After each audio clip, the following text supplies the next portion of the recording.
Ever notice how time seemingly slows down when you're doing something that you don't enjoy, or even more specifically, when you're waiting for an end result? It's crazy how quickly time passes when we're having fun, enjoying the process, and just living our life to the fullest. Whereas the moment that we're waiting for something, the moment that we're not happy or satisfied with what we have, it becomes this unbearable tension and burden that's loaded onto us, and it makes it extremely difficult to actually be happy. I'm asking you to question whether or not you should be focusing on the end result much at all. It's great to set a goal, and it's good to know and have clarity on where you're going long term.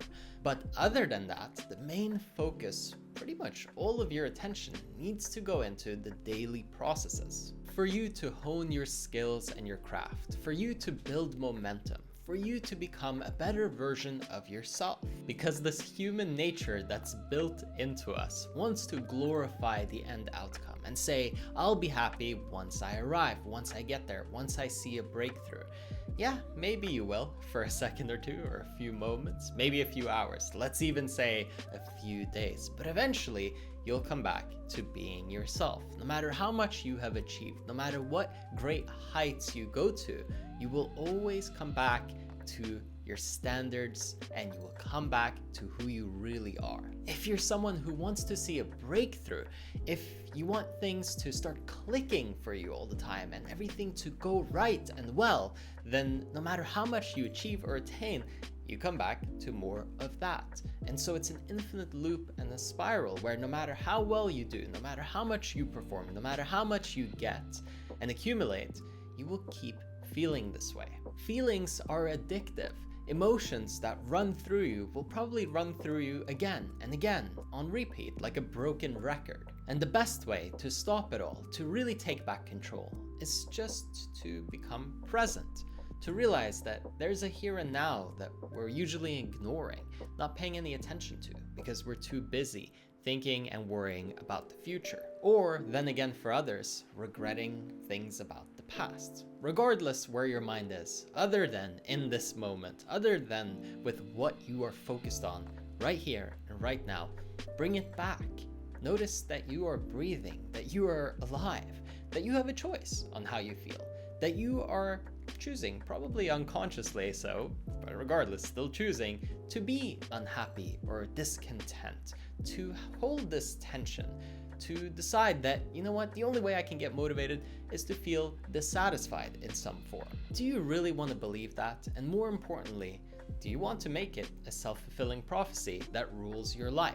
I think the answer should be an obvious no, and hopefully you are realizing and noticing to whatever degree you've been doing this. There is so much potential within you that lies untapped, and the reason is because we're focusing all of our resources on the wrong thing. If you took all of your attention and used it to ramp up your state, to feel good and to enjoy your life on a day-to-day basis, all of a sudden your performance would skyrocket.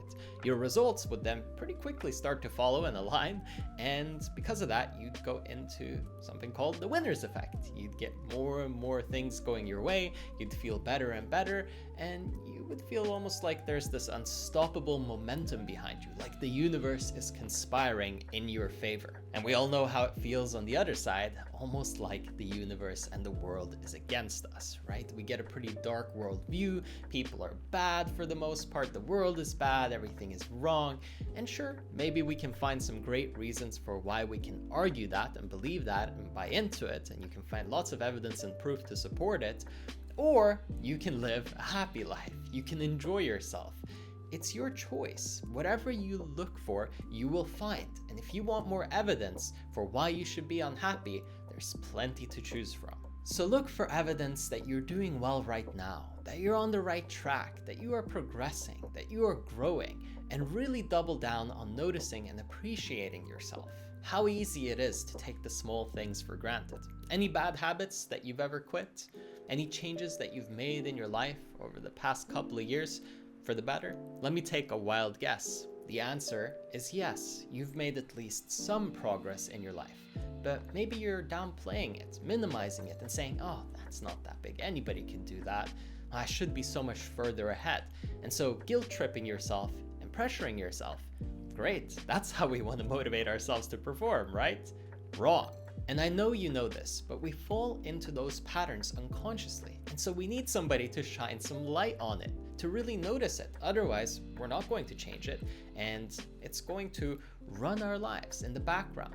You know, the unconscious that we don't deal with, that we don't process, that we don't overcome and master, it's ruling our life in the background, and we're calling it fate, or we're calling it coincidence, or we're calling it bad luck.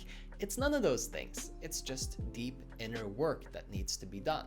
It's really funny when I work with a lot of high-level entrepreneurs, businesses that are running at multiple 8 figures, even more, and they start looking at their systems and their processes and their team, and they think that there's a strategic problem. And a lot of the time, so often, it's just a state issue, a state of mind issue, more specifically, that when you think a certain way and you feel a certain way, it's really difficult to make high quality decisions, to optimize things, to make it easier for yourself to do better. And whether it's with someone at that level or with someone who's just getting started, most of the issues are in the mindset, not in some strategic disadvantage. Everybody can do marketing, run ads, or have a sales team, or create content and post it and do organic.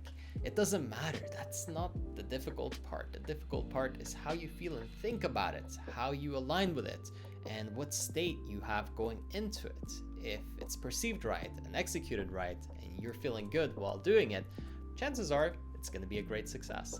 On the other side, if you feel like you're not worthy, you don't deserve it, you're not ready, you're not qualified, or for some reason you feel like you're an imposter, anything like that, of course you're going to get in your own way, sabotage yourself, and hold yourself back severely from progressing. And so no matter what you're trying to achieve in your life right now, I really want you to look closely at this. Examine whether or not you're projecting into the future, making yourself unhappy, whether you're really making the most of yourself. Moment to moment, take all your energy and focus it on what you have power and control over.